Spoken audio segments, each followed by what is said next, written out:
Powered by Riverside FM. Sometimes a joke is incredibly niche, but incredibly well placed. This week, I attended a large scale telecoms conference held in the Excel in London. There, amongst all of the stalls, was a mock up pub with a name and a sign which said Dog and Duct. That's right, Duct with a DUCT. If you've sat there unmoved, it's probably because you're either not a telecoms engineer who's routinely using duct and poles, or possibly you're not familiar with the lovable English pub name Dog and Duck, this time with a DUCK. But if you are in that sweet spot of being familiar with both, you will have found this to have been an amusing and superbly placed piece of marketing. I certainly enjoyed it, and it led me to reflect briefly on some of my favourite pub names. One relatively close to me on Lewisham Road in southeast London is the Fat Walrus, beautifully illustrated on the pub sign.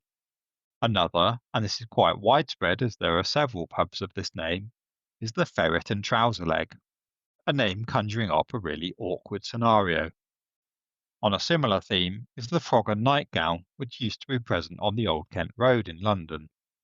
More bizarrely, but closing the theme of two items together, is the Camel and Artichoke near Waterloo. And the final and more ironic pub sign I was going to mention is a pub in Portsmouth named the Jolly Taxpayer. The Jolly Taxpayer feels like a name which couldn't be outdone by irony. But there's one other candidate to consider.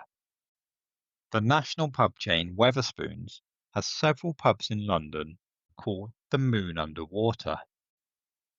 Until this episode, I'd never thought much of it. But it transpires that the name stems from George Orwell's 1946 essay of the same name, in which he described his ideal pub.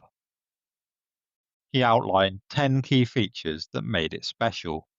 It had uncompromisingly Victorian architecture. It was quiet enough to talk. Games were restricted to the bar area.